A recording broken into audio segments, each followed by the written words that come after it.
autre fois, je fais un petit résumé de ce qui a été dit la dernière fois. En deux mots, ce qui a été dit, c'est que nous sommes un royaume et des sacrificateurs. C'est ça la pensée générale.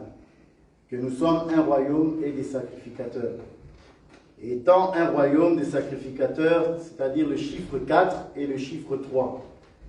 Nous avons vu ça dans le juge Abdon, qui avait 40 fils, qui avait 30 petits-fils, qui montaient sur des anneaux, 70 anneaux, et qui a régné 8 ans.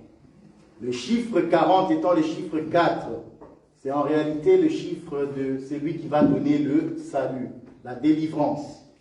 Comme la Bible le dit, à la 4e génération, j'enverrai un libérateur qui va délivrer ton peuple de la servitude. Or, lorsque nous écoutons une prophétie, nous qui avons la parole, nous savons que Dieu parle toujours en deux temps. Il parle dans le temps du soir et il parle pour le temps du matin. Dans le temps du matin, c'est Moïse qui est le libérateur, le chiffre 4. Étant Moïse, la Bible me dit que lorsqu'il va rassembler Israël, Moïse est roi. Le chiffre 4, c'est étant aussi le chiffre du roi, c'est-à-dire c'est lui qui va venir de Juda. Amen. Parce que le vrai libérateur, ce n'est pas Moïse. Mais Moïse doit prophétiser, doit aussi venir dans la 4e génération pour démontrer le chiffre 4 en lui. Vous voyez? Donc le chiffre 4 étant Juda, étant le roi, qui va vraiment délivrer le peuple de la servitude. Amen. Amen. Et nous avons dit que dans le temps du soir dans lequel nous sommes, ce temps-là, la prophétie étant en deux temps, donc le temps du soir, c'est Jésus-Christ lui-même. Pourquoi? Parce que c'est lui qui est le rejeton de David. Vous voyez? Et c'est lui, en réalité, qui est né aussi de Marie. Vous voyez? Marie étant lévite, c'est le chiffre 3. Or, Joseph étant de Judas, ça c'est le chiffre 4.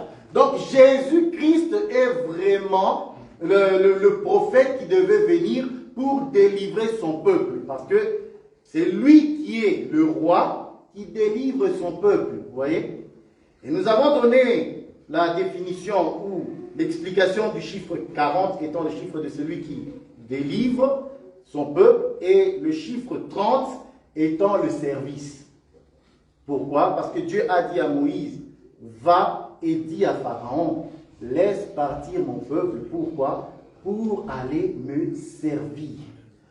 Or, le service, ça c'est Lévi. Amen. Parce que c'est Lévi qui va servir le Seigneur. Pourquoi? Lévi, la Bible va me dire, c'est sa mère qui dit ceci, cette fois-ci, mon mari s'attachera à moi. Vous voyez? Donc c'est Lévi qui va exécuter la parole du Seigneur dans le désert, va tuer ses frères et ses parents, et Dieu va prendre Lévi pour le service. Amen. Or, toi et moi, nous sommes aujourd'hui des sacrificateurs, selon l'ordre de Melchizedek, et non pas selon l'ordre d'Aaron, parce que nous sommes un royaume des sacrificateurs. Mais étant sacrificateurs, nous devons servir le Seigneur. Comment sert-on le Seigneur aujourd'hui?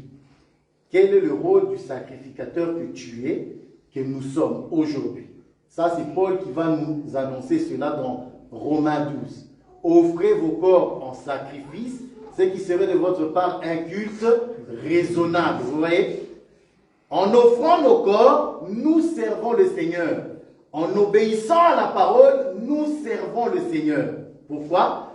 Dieu a dit que Pharaon devait laisser le peuple pour aller le servir.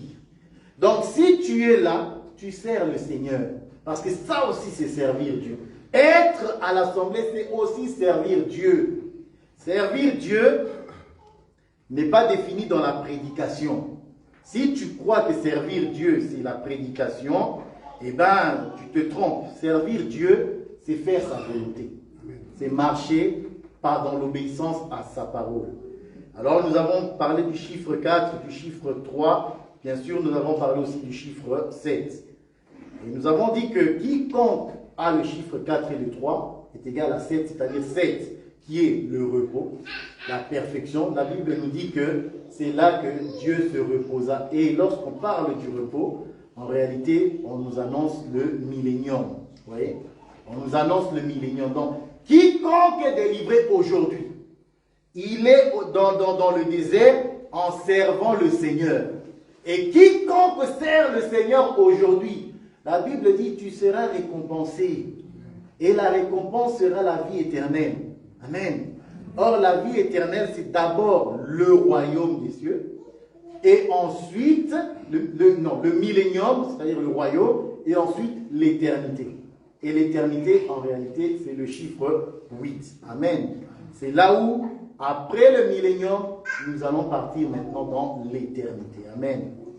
Alors aujourd'hui, nous allons commencer maintenant la séquence avec Samson.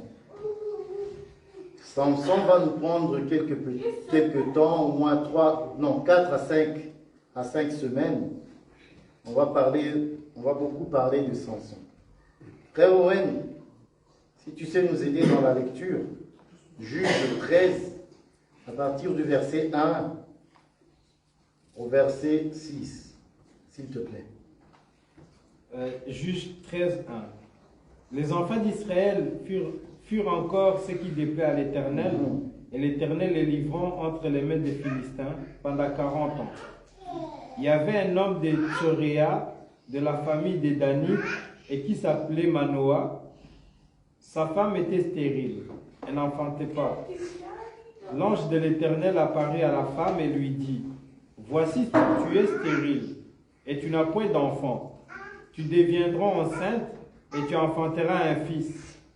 Maintenant, prends bien garde, ne bois ni vin, ni liqueur forte, et ne mange rien d'impur. Car tu vas devenir enceinte, et tu enfanteras un fils. Le rasoir ne passera point sur sa tête, parce que cet enfant sera consacré à Dieu de le ventre de sa mère. Et ce sera lui qui commencera à délivrer Israël de la main des Philistins. » La femme alla dire à son mari, un homme de Dieu est venu vers moi, et il avait l'aspect d'un ange de Dieu, un aspect redoutable. Je ne lui ai pas demandé d'où il était, et il ne m'a pas fait connaître son nom. Amen. Mais il m'a dit... Jusqu'au verset 6, merci. Amen. Voilà. Donc ici, on nous dit déjà d'entrée, on va commencer. Les enfants d'Israël firent encore ce qui déplaît à l'Éternel, et l'Éternel les livra entre les mains des Philistins pendant 40 ans. Le chiffre 40, on n'en parle même plus. Pourquoi? Parce que tout simplement, on a compris que c'est à la 40e année que Dieu envoie souvent les libérateurs. Amen. Et pendant 40 ans. Et la Bible me dit, pour commencer l'histoire, qu'il y avait un homme de Tsoréa qui s'appelait Manoach, de la famille de Danite. Amen. Donc cet homme est de la famille de Danite. Or, la Bible nous dit que la famille de Danite, c'est une famille, on va lire ça, de Deutéronome, et prends-moi, toi tu prends s'il te plaît, Genèse 49. Et moi je vais prendre Deutéronome. Deutéronome, chapitre 32, je crois. Toi tu prends Genèse 49, Jacob qui est en train de bénir ses enfants. Alors, Dan, Issachar, 15,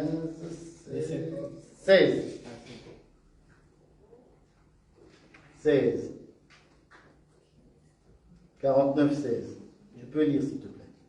Dan jugera son peuple comme l'une des tribus d'Israël. Dan serra un serpent sur le chemin, une vipère sur le sentier, mordant les talons du cheval pour que les cavaliers tombent à la renverser. Amen. Ici, le Père, lorsqu'il bénit, il dit que Dan est un serpent. Vous voyez? Un serpent qui va mordre le talon du cheval. Et le cheval va renverser le cavalier. Vous voyez? Donc ici, le Père dit que c'est un serpent. Mais Moïse, de son côté, il dit que Dan est un jeune lion. Vous voyez ça?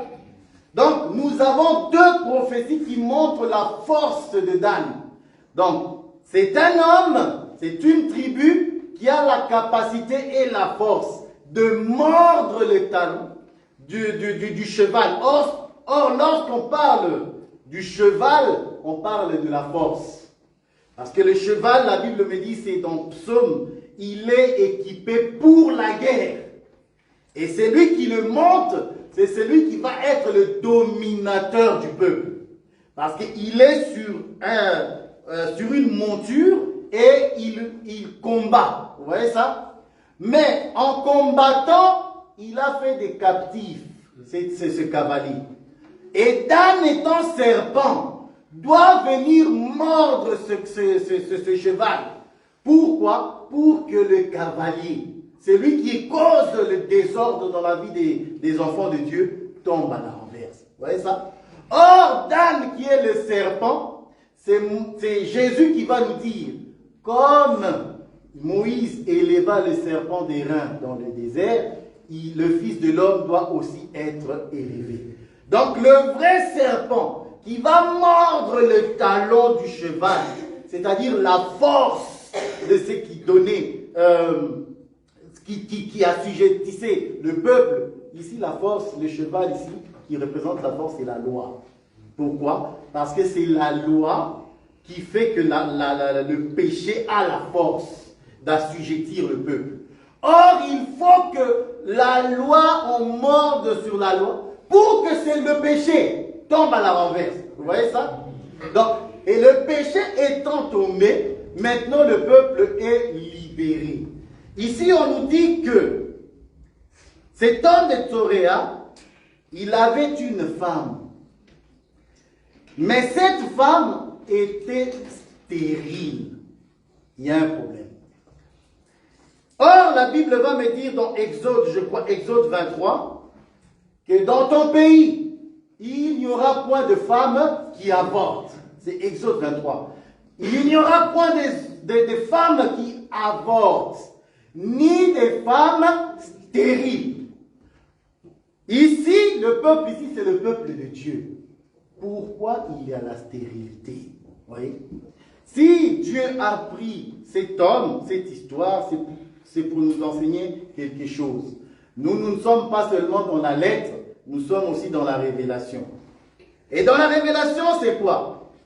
Ce Manoach qui est marié avec sa femme, qui donne la sémence à sa femme, mais sa femme qui n'arrive pas à enfanter, c'est l'image d'Israël.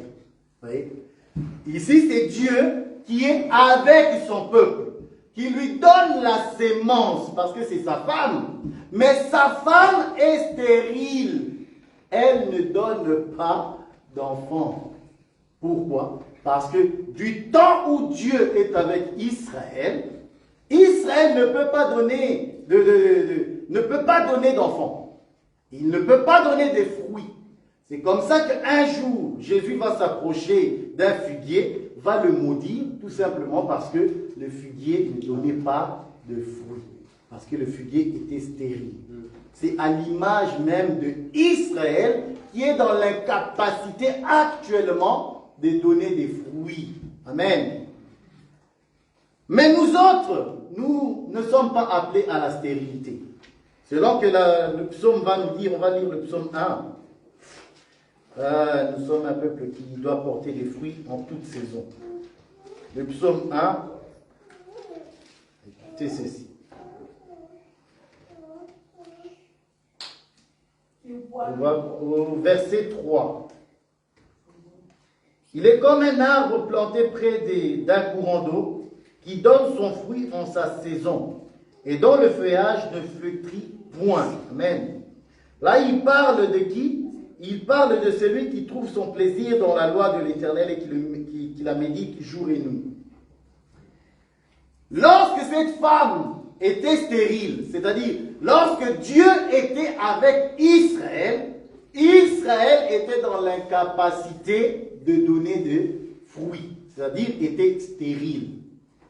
qu'est-ce qu'il faut alors pour que cette femme arrive à enfanter? La Bible me dit qu'un ange a abordé cette femme et lui dit, on va lire ça. Ah, on va lire ça. La Bible dit, il avait un homme, verset 2, il avait un homme de Tsoréa, de la famille de Danite, qui s'appelait Manoach. Sa femme était stérile et n'enfantait pas. Un ange de l'Éternel apparut à la femme et lui dit, voici, tu es stérile. Amen. Lorsque l'ange apparut à la femme, l'ange commence à lui décrire son état. Là maintenant, je passe de l'autre côté. Lorsque l'ange arrive au niveau de la femme, là je passe de l'autre côté. Je ne suis plus du côté d'Israël. Je suis maintenant du côté des nations. Amen. Parce que nous, les nations, n'ayant pas Dieu, nous étions stériles, ennemis de Dieu d'ailleurs. Mais cependant, nous avons reçu l'évangile qui va nous donner cet enfant. Amen. La Bible dit que Dieu a envoyé un ange plutôt.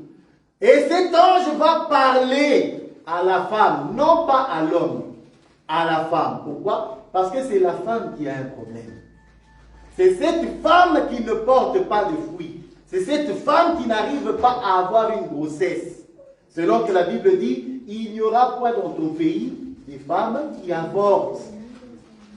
Or, nous avons aujourd'hui beaucoup de chrétiens qui avortent. Beaucoup parce que le chrétien n'est pas stérile. Le chrétien n'est pas stérile. Mais ceux qui se disent chrétiens avortent. Parce que le vrai chrétien ne peut pas avorter, nous sommes d'accord. Parce que nous recevons la sémence de Dieu et nous la gardons. Parce que nous mettons cela en pratique pour que l'enfant arrive à la maturité. Mais quiconque écoute la parole de Dieu et ne la met pas en pratique en sortant d'ici, dans la vie quotidienne sociale, ne met pas la parole de Dieu en pratique, c'est celui-là qui reçoit la parole, c'est-à-dire reçoit la sémence, mais qui avorte. L'avortement, c'est quoi? C'est lorsque tu écoutes la parole. Lorsque tu reçois la sémence, il y a bien l'embryon qui a été créé. Mais toi, tu dis, je refuse cette parole. Je ne veux pas de cet enfant. Je ne veux pas de cet enseignement. Ça ne me va pas. C'est pour ça la Bible dit, dans ton pays, il n'y aura pas de femmes qui avortent. Et il n'y aura pas de femmes stériles. Vous voyez ça? Amen. Chez nous, dans notre royaume, nous recevons la sémence et nous gardons cet enfant. Pourquoi? Parce que la Bible va me dire que c'est cet enfant-là, on va lire ça, qui va commencer à battre les Philistins. Mais d'abord parlons de la stérilité. Il y avait un homme de Tsoréa de la famille de Danite qui s'appelait Manoach. Sa femme était stérile et n'enfantait pas. Un ange de l'Éternel apparut à la femme et lui dit, voici, tu es stérile. Lorsque la Bible dit un ange fut envoyé, ça c'est l'envoyé, c'est le Fils qui vient. Vous voyez? Il vient pour que la femme puisse enfanter. Pourquoi? Parce que du temps du Père, c'est-à-dire du temps avec Manoach, la femme ne peut pas porter, elle est dans l'incapacité. Israël, du temps de la loi, ne peut pas porter de l'enfant. D'ailleurs, Israël a avorté l'enfant. Pourquoi? Parce que lorsque Jésus est arrivé, ils ont entendu l'évangile dans la bouche de Jésus. Et Jésus ne s'est point caché. Il a dit, je suis le Christ. C'est lui qui est avant que Abraham fût. Je suis. Mais Israël a dit, ton enseignement là, nous n'en voulons pas. Vous voyez? Ça c'est l'avortement. Parce que lorsqu'ils ont refusé l'enseignement de Jésus, ils l'ont pris, ils l'ont tué. Parce qu'une femme qui avorte, c'est celle qui va aller chez les médecins tuer l'embryon pour que cet embryon ne sorte pas. Voilà. Ça, c'est les sacrificateurs qui vont saisir Jésus et qui vont le crucifier et qui vont ensuite persécuter les apôtres. Et c'est comme ça que le message va aller chez l'autre femme. Vous voyez? Donc, lorsque nous parlons, comprenez, nous sommes une église mature, nous comprenons que nous parlons toujours en deux volets. Il y a le volet Israël et il y a le volet les nations. En ce qui concerne les nations, lorsque l'évangile arrive, nous écoutons cette parole et nous l'acceptons. Voilà. Nous l'acceptons et c'est cette parole qui va grandir en nous. Pourquoi? Parce que tout simplement, si tu es ici et que tu écoutes la parole de Dieu, ne la mettant pas en pratique, tu es déjà jugé. Selon que nous avons dit la fois dernière, le jugement commence à la maison. Le jugement commence par nous autres qui écoutons la parole de Dieu. Et si nous ne mettons pas cela en pratique, nous ne sommes pas différents de cette femme qui avorte. Et si tu avortes, eh bien Dieu va te payer selon la méchanceté de ton cœur, selon tes œuvres. La Bible dit. Amen. Voilà. Un ange de Dieu apparut à la femme et lui dit, voici, tu es stérile et tu n'as point d'enfant. Tu deviendras enceinte et tu enfanteras un fils. Amen. Lorsque l'ange parle, comme nous l'avons dit, l'ange parle toujours en deux volets parce que c'est une prophétie. Il dit, tu deviendras enceinte. C'est-à-dire la femme n'était pas enceinte. Quand l'ange dit tu deviendras enceinte, c'est une prophétie. Nous comprenons que la femme va devenir enceinte, c'est à la loi, et aussi qui va s'accomplir du temps où Jésus va naître. Parce que tous les prophètes, en réalité, expliquent Jésus. Amen. Et Jésus, c'est lui qui va porter l'accomplissement de tous les prophètes. Et c'est lui qui va dire en réalité, tout est accompli. Donc, la femme qui était stérile autrefois, dans la vie de Manoach, c'est en réalité Marie. C'est là que l'ange va apparaître à Marie et lui dire, tu vas enfanter un fils. Et c'est lui qui va sauver son peuple du péché. Vous voyez ça? Voilà. Et l'ange lui dit, tu enfanteras tu deviendras enceinte et tu enfanteras un fils. Amen. Tu enfanteras un fils. Or, le fils représente la force, n'est-ce pas? C'est comme ça que nous disons aussi que dans le royaume de Dieu, il n'y a pas de filles. Nous n'avons que des filles. Donc, vous les sœurs qui êtes là, vous êtes aussi des fils. Pourquoi? Parce que l'enseignement que vous écoutez, c'est l'enseignement du Fils. C'est l'enseignement de la force, de l'autorité, de la puissance. Dans le royaume de Dieu, il n'y a que des fils. Parce que c'est un royaume des fils. Et le fils, c'est lui l'héritier. Parce que la femme n'hérite pas, sauf s'il n'y a pas d'homme dans la doctrine. Dans la doctrine, s'il n'y a pas d'homme dans cette famille, on peut donner l'héritage à la fille. On a vu ça chez Moïse. Mais dans la révélation, selon les principes que Dieu a dit à Moïse, c'est d'abord les hommes. Et ça, quand Dieu dit ça, il démontre en réalité que nous autres, nous sommes des fils. Et la Bible dit que la femme sera enceinte d'un fils. Ça veut dire quoi? Ça veut dire que c'est lui que tu écoutes. La prédication que tu écoutes, bien aimé, c'est un fils. Ce n'est pas une fille. Ce n'est pas la faiblesse. C'est une fille. Pourquoi? Parce que ce fils-là, c'est un homme fort qui va te donner la force d'affronter l'adversité. Tu vois ça? Il dit ceci. Tu enfanteras un fils. Maintenant, prends garde. Ne bois ni vin, ni liqueur fort. Et ne mange rien d'impur. Ça, c'est une recommandation que Dieu donne. Amen. Amen. Qu'est-ce que cela veut dire pour nous autres? Nous qui sommes l'Église aujourd'hui. La Bible dit ceci: tu ne boiras pas de vin, tu ne mangeras rien d'impur, et les liqueurs fortes, tu n'en boiras point. Amen. Or, la Bible nous dit que le vin, c'est en réalité la vie, c'est le sang. Amen. C'est le sang. C'est lui qui boit le vin, il boit le sang. Parce que c'est Jésus qui dit: prenez ceci et mon sang, Amen, qui est donné pour vous. Mais là, la Bible nous dit: tu n'en boiras pas. Et de quel vin nous autres nous parlons? Lorsque nous parlons de vin, il faut parler du vin en deux volets. Le vin que nous avons droit de boire, c'est la parole de Dieu, c'est la vie de Jésus-Christ, c'est l'enseignement. Pourquoi? Parce que lorsque tu vas boire ce vin, tu vas marcher d'une manière différente des païens.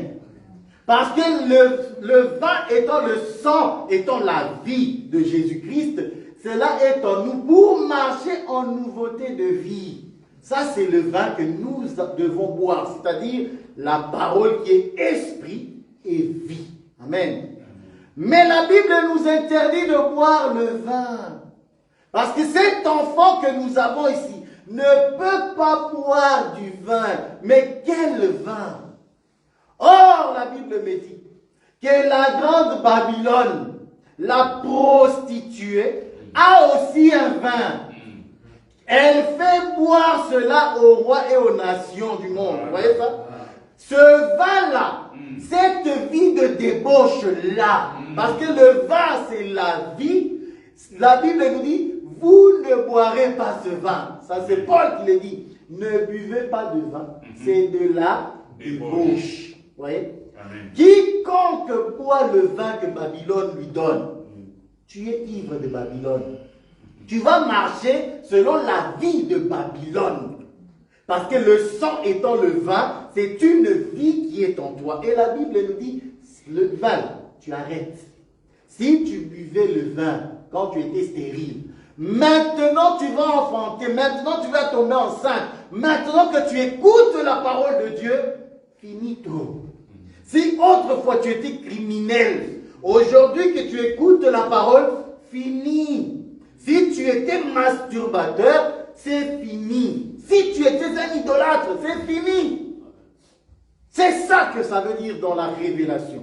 Amen. Amen. Dans la doctrine, nous avons compris que c'était vraiment le vin de raisin. La femme ne devait pas prendre ça.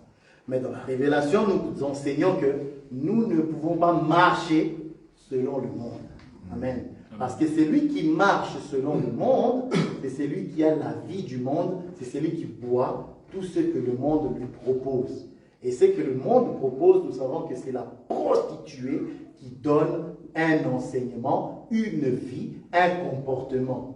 Nous ne devons pas marcher comme les païens. Amen. Il dit: maintenant prends garde, ne bois ni vin ni liqueur forte, et ne mange rien d'impur. Amen. Donc, il y a la boisson que tu ne dois plus boire, mais il y a aussi les choses que tu ne dois plus manger. Or, la Bible nous dit que nous autres, nous mangeons avec l'oreille. N'est-ce pas? Nous mangeons avec l'oreille. Parce que tout ce que nous entendons, tout ce que nous écoutons, cela va dans le cœur. Amen. Et si cela va dans le cœur, cela va provoquer en nous une bonne santé ou une mauvaise santé. Amen. La nourriture, c'est à cause de la nourriture que le monde est tombé dans le péché, n'est-ce pas? Alors la Bible va nous interdire, nous autres, d'écouter toute personne qui n'est pas dans le vrai évangile. Vous voyez ça? Nous ne pouvons pas donner notre oreille à tout le monde. C'est comme ça que nous devons prendre garde. C'est Jésus qui le dit. Prenez garde au levain des pharisiens et des sadducéens. Oui, c'est Jésus. Il dit cela. Il dit cela et les apôtres ne l'ont pas compris directement. Mais plus tard, lorsque Jésus va les expliquer, il comprit qu'il parlait en réalité de l'enseignement. Vous voyez? Donc, lorsque nous sommes chrétiens, lorsque nous sommes convertis, lorsque la parole de Dieu, nous avons reconnu l'évangile du salut, cela nous interdit aussi d'écouter tout le monde. Tu ne peux pas commencer à écouter des gens qui prêchent des enseignements où lorsque tu les écoutes, ils ont l'apparence de la piété. Hein. Ils ont ce titre de prophètes et de docteurs et de tous, des serviteurs de Dieu. Mais lorsque tu les écoutes attentivement, tu ne vois que l'ego et la sorcellerie. Cette semaine, j'ai dû écouter un homme, je vais taire le nom, mais qui parlait des hôtels.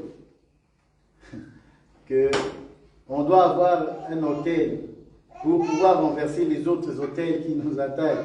Mais bien aimé, cet enseignement, c'était une abomination et de la sorcellerie. Mais prêcher à l'église comme étant la parole de Dieu. Pourquoi? Parce que tout simplement, on trouve dans la Bible que la Bible parle des hôtels. Amen. Amen. Alors, ces gens-là prennent la Bible pour justifier leurs hôtels qu'ils ont dans leur maison, de la sorcellerie. Parce que ce sont des pasteurs, des prophètes, des sorciers. Pourquoi je dis cela? Parce que leur message, leur témoignage n'est pas fondé sur le véritable autel.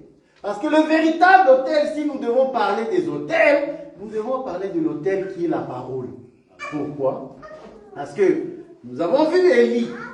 Lorsque les prophètes de Baal ont renversé l'autel, il a pris 12 pierres, il les a rassemblées. Donc, nous connaissons que l'autel de Dieu a 12 pierres.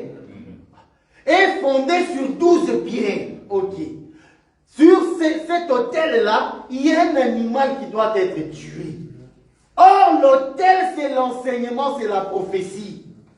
C'est la doctrine, c'est la révélation, c'est Jésus-Christ lui-même. C'est le fondement dans lequel Christ doit mourir. Jésus doit mourir. Si tu présentes l'autel de Dieu comme c'est lui qui doit venir mourir, alors moi je dis Amen. Mais si tu me parles des autels comme des prières sans fin, je te dis non. La plupart des chrétiens, malheureusement, en Afrique, croient beaucoup. Ils sont très superstitieux. Ils croient à tout et à n'importe quoi. Ils sont confrontés à la souffrance et cette souffrance fait naître des faux pasteurs qui profitent d'eux en leur faisant peur. Ils utilisent la réussite et la sorcellerie en prêchant des autels. Donner l'argent, l'autel, mais attendez, l'autel, le véritable autel, c'est l'enseignement. Et aujourd'hui, vu que notre Seigneur Jésus-Christ est mort, toi aujourd'hui, tu es aussi un animal qu'on doit sacrifier. Toi et moi, l'autel, c'est la parole de Dieu. Que la parole de Dieu va te tuer, toi qui es animal, comme moi. Il va nous tuer. Parce que nous devons mourir pour hériter le royaume. Mais si on ne nous prêche pas comme ça, en nous prêchant qu'il faut donner à l'autel de Dieu pour s'enrichir, bien aimé, cet évangile-là, c'est l'hérésie. Amen. C'est pour ça que l'ange, quand il va venir, il va dire à la femme, tu ne boiras pas de vin. Tu ne mangeras pas, il dit quoi? Des aliments impurs, j'aime ça. Des enseignements qui sortent, qui ne sont pas fondés sur la parole. Voilà. Tu ne peux pas écouter tout le monde. Tu ne peux pas accepter tout évangile sous prétexte que ils ont le titre de chrétien. C'est pour ça que je te dis, c'est un conseil que je donne. N'écoutez pas non plus toutes les musiques que vous entendez. Sous prétexte que c'est des musiques chrétiennes. Aujourd'hui, il y en a un là, en Côte d'Ivoire, qui s'appelait, lui je vais les citer parce que je ne l'aime pas beaucoup. C'est Kaz Bloom. Cet homme impie qui chantait pour soi-disant Dieu, qui aujourd'hui chante pour le monde, mais qui veut faire croire aux gens qu'il est toujours dans Christ. Un vrai faux. Un vrai faux. Et il y en a comme ça beaucoup. Il y en a aussi un Congolais que j'ai vu, qui remplit les stades ces derniers moments. KS Divine. Ces gens-là, il ne faut pas les écouter. C'est des païens. C'est des vrais païens. Il ne faut pas les... Je le dis ouvertement. Il ne faut pas les écouter. Ce sont des païens. Eux, ils croient que quand ils rassemblent la foule, c'est Dieu, c'est pas Dieu. Eux là, ce n'est pas Dieu. Dites-moi tout ce que vous voulez dire, ce n'est pas Dieu. Et l'avenir nous le dira. On est là, non? On est là. On est là. Amen. Amen. La Bible me dit que maintenant, prends garde. Ne bois ni vin ni liqueur fort et ne mange rien d'impur. Que rien de pur n'entre en toi. Voilà. Car tu vas devenir enceinte et tu enfanteras un fils. Ah, j'aime ça. Le rasoir ne passera pas sur sa tête. Parce que cet enfant sera consacré à Dieu dès le ventre de sa mère. Amen. La Bible dit, le rasoir ne passera pas sur sa tête. Vous voyez ça? Or, sur la tête de cet enfant, c'est la chevelure, la longue chevelure. Amen. Or, la Bible va nous dire que la chevelure, c'est ça même la gloire, n'est-ce pas? Et lorsqu'on parle de la gloire, c'est Jésus-Christ qui va dire ceci. Jean 17. Bien aimé, nous sommes dans un monde où il faut savoir mettre les impurs à côté et le pur à côté. Si tu ne fais pas ça, tu vas avoir des défaillances dans ta foi. Jean 17. Ok. Frère Owen, est-ce que tu peux commencer à... Voilà, à partir du verset 21, mais c'est le 22 que je lis. Jean 17, 22. Je leur ai donné la gloire que tu m'as donnée, afin qu'ils soient un comme nous sommes un. Moi en eux et toi en moi. Afin qu'ils soient parfaitement un et que le monde connaisse que tu m'as envoyé et que tu les as aimés comme tu m'as aimé. Amen. Amen. Il dit, je leur ai donné la gloire que tu m'as donnée, afin qu'ils soient un comme nous sommes un. Amen. Je leur ai donné la gloire que tu m'as donnée. Donc, Jésus, quand il était sur terre, il avait la gloire de Dieu. C'est lui en vérité qui est le vrai Samson. La Bible dit, le rasoir ne passera pas sur sa tête. Mais plus tard, nous allons voir que le rasoir est passé sur sa tête. Et lui-même est en train de prophétiser déjà. Il dit, je leur ai donné la gloire que tu m'as donnée. C'est-à-dire, cette longue chevelure que tu m'as donnée, je leur ai donné. Comment est-ce qu'il nous l'a donnée? Par l'enseignement, en allant à la croix et en nous donnant le Saint-Esprit. Vous voyez ça? C'est par l'enseignement aujourd'hui que nous avons la gloire de Dieu. Lorsque un enseignement est prêché, c'est pour ça qu'il faut examiner. C'est quelle gloire qu'on est en train de te présenter. Quelle est la gloire qui est enseignée? Quelle est cette gloire qui est présentée? Parce que ces gens-là qui sont très impurs, ils nous prêchent leur propre gloire. Ils vont prêcher la gloire de ce monde, la réussite de ce monde, croyant que si tu n'as pas cette réussite-là, tu n'es pas chrétien. Il faut croire aux gens que si tu n'as pas le matériel, tu n'as pas la maison, tu n'as pas le travail, tu n'as pas la gloire de Dieu, mais c'est une abomination. Alors, ils vont prêcher tout ce que vous savez qu'ils enseignent. Amen. C'est pour ça que nous disons que faites attention, ne les écoutez pas. Parce que ces gens-là, regardez d'abord comment ils sont vêtus. Moi, je parle beaucoup des musiciens, j'aime beaucoup la musique. Mais ces gens-là sont des infiltrés au milieu de nous. Ce sont des infiltrés. Et ces pasteurs-là aussi sont des infiltrés. Ces apôtres, ce sont des infiltrés, des abominables. Parce qu'ils ne prêchent que leur gloire. Et aujourd'hui, tout le monde est aligné à vouloir construire des grands bâtiments. En la gloire de qui? Ils mentent en disant que c'est la gloire de Dieu. Ce n'est pas vrai. C'est leur propre gloire. Parce que si tu leur poses la question, au nom de qui est le bâtiment? C'est là que tu vas découvrir que ce n'est pas au nom de l'Église. C'est en son nom. Pourquoi? Pour que lorsque lui ne sera pas là, son fils puisse hériter. Ouais. Ce sont des gens qui ils sont tellement abominables et rusés comme leur père. Ouais. Ils sont vraiment abominables. Alors, lorsque toi tu es enfant de Dieu, tu dois observer attentivement. Prendre garde à quelle est la gloire qui t'est présentée. La gloire de Dieu, c'est le dépouillement. Lorsque nous voyons en toi le dépouillement, c'est alors que nous connaissons que tu as le vrai évangile. Lorsque tu obéis, parce qu'il nous a donné la gloire, oui, mais ce n'est pas la gloire du monde. Ce n'est pas la gloire du monde. À cause de l'enseignement de Jésus-Christ, tu vas avoir la persécution. Le monde ne va pas t'aimer. Il a dit, ils m'ont haï, ils vous haïront.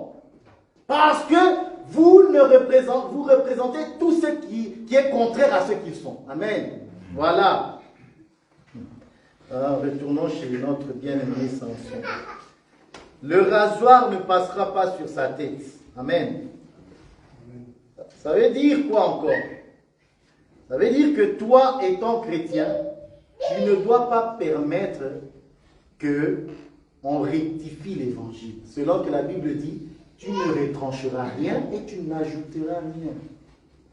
Tous ceux qui retranchent, parce qu'ils ont de nos jours une façon de présenter l'évangile qui tord le sens de la parole. Ils retranchent. C'est ça, raser. Le rasoir ne doit pas passer sur la tête. La gloire de Dieu doit rester intacte. Le message doit rester intact. Nous devons prêcher l'évangile dans son entièreté et non pas retrancher. Oui? Parce que si on retranche, il n'y a plus, ce n'est plus complet. Or, l'animal, la vie le midi, doit être brûlé en holocauste. Amen. Voilà.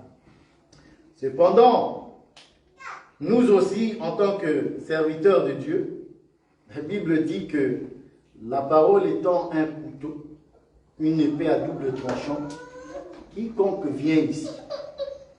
Quand tu viens ici, dans l'assemblée des saints, tu dois savoir une chose. Vu que tu viens du monde et que tu as cette chair, nous allons te raser. Pourquoi? Parce que si tu as la gloire de ce monde, nous, ici, nous sommes là pour te tondre. Nous sommes là pour te tondre. Pourquoi? Parce que nous voulons que une nouvelle chevelure pousse en toi.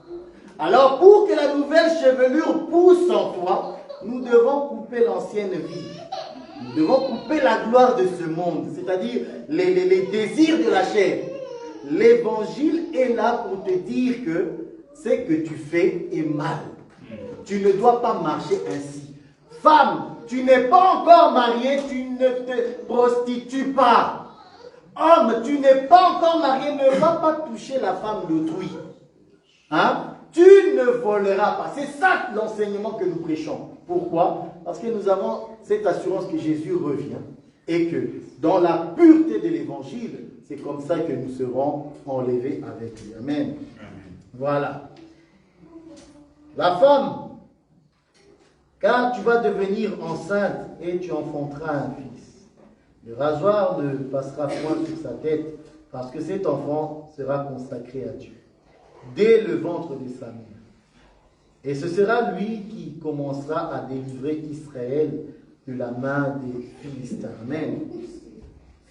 Cet enfant, ça sera lui qui va commencer à délivrer Israël de la main des Philistins. Ça, c'est la parole de Dieu.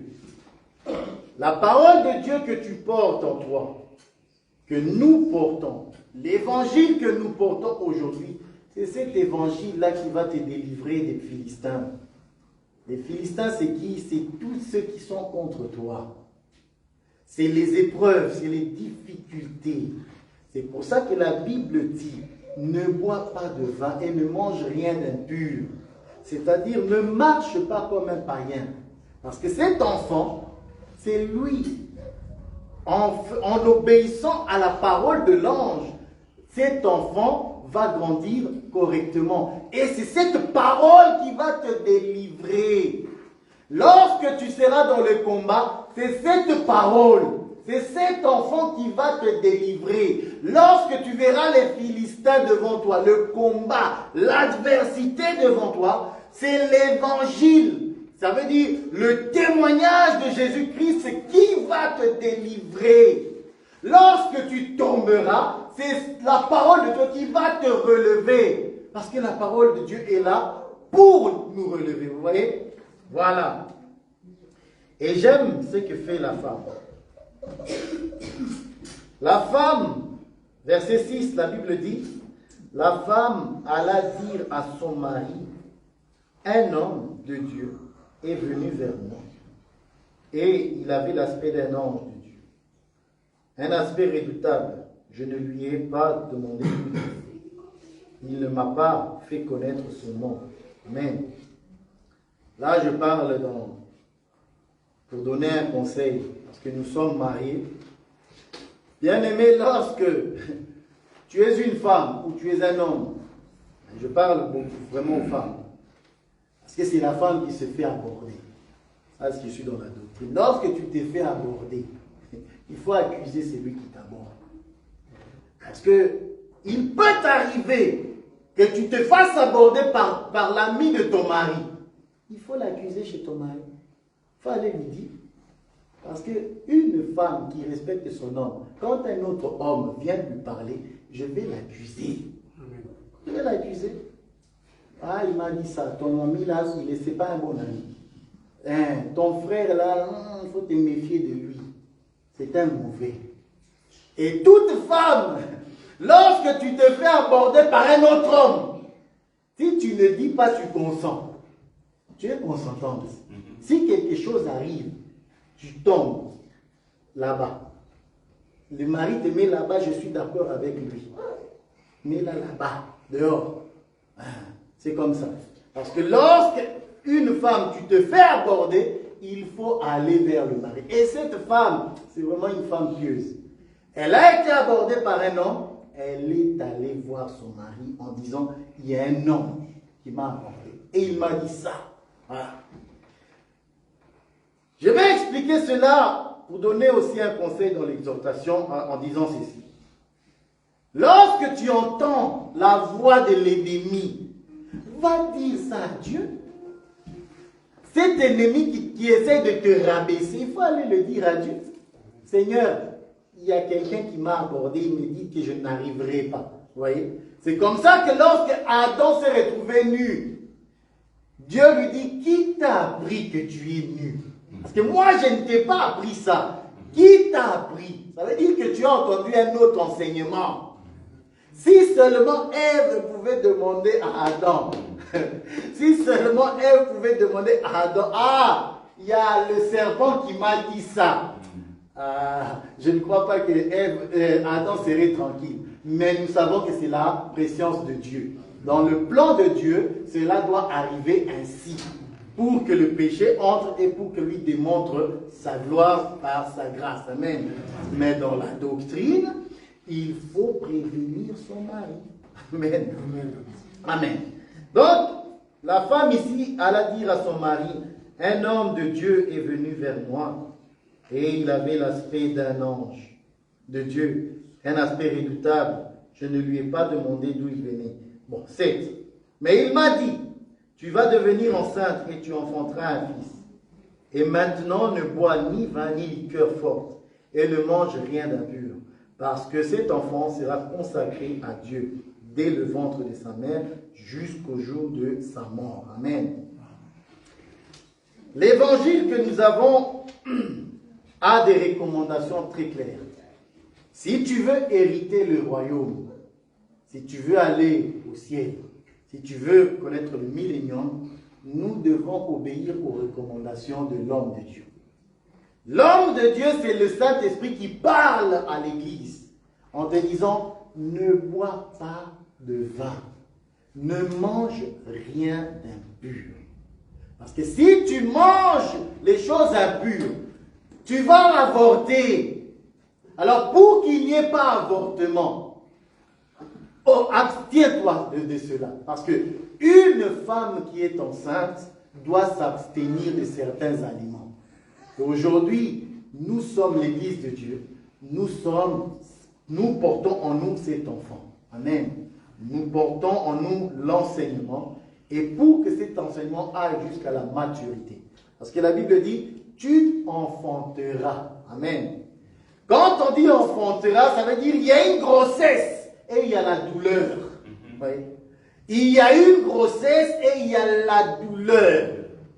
La Bible va me dire, c'est Dieu qui parle à Ève, j'augmenterai les douleurs de ton enfantement. Ça veut dire quoi? C'est qu'il y a une douleur qui est normale que tu dois avoir maintenant. Toi et moi, aujourd'hui, à cause de l'évangile, nous éprouvons la douleur de l'enfantement. Vous voyez? Mais l'heure vient où nous devons enfanter. Et cette heure, c'est bientôt. Ça, c'est nous aujourd'hui. Mais, la Bible dit, j'augmenterai. Quand Dieu dit j'augmenterai, ça veut dire qu'il y a une souffrance qui est normale. Ça, c'est toi et moi aujourd'hui. Mais la souffrance que Dieu dit j'augmenterai, ce n'est pas pour toi. Ça, c'est pour Israël. C'est pour ceux qui vont passer dans la grande tribulation. Toi et moi, tels que nous sommes, nous avons juste la douleur normale. Alors, bien-aimé, ne mange rien d'impur. Supporte la douleur actuelle. Supporte les calamités. Alors, par ton obéissance, tu enfanteras un fils. Tu verras ton identité telle que tu es. Parce que maintenant, là, personne ne voit tel qui il est. Aucun d'entre nous. Mais la Bible nous dit, quand nous le verrons et nous serons comme il est, tel qu'il est. Amen. Amen. Alors, abstiens-toi de tout ce qui est impur. Ne mange rien d'impur. Amen. Amen. Que Dieu bénisse. Amen. Le rasoir ne passera pas sur sa tête. On ne peut pas te prêcher un autre évangile si ce n'est l'évangile de Jésus-Christ. Et la douleur que tu éprouves maintenant, c'est une douleur normale encore. C'est que Israël va ressentir dans la grande tribulation. Ça, c'est une douleur que je ne conseille à personne. Alors, nous sommes des enfants obéissants. Comme la Bible dit, cet enfant est consacré, c'est lui qui te délivrera des Philistins dès le ventre de sa mère. Or, le ventre, c'est en réalité un lieu dans lequel l'enfant était autrefois, mais qui est sorti, mais il doit retourner. Pas dans le ventre, mais dans l'éternité. Amen. Amen. Nous venons de l'éternité, nous allons retourner à l'éternité. Donc, pour y retourner, il faut obéir à Dieu. Alors, nous allons nous lever.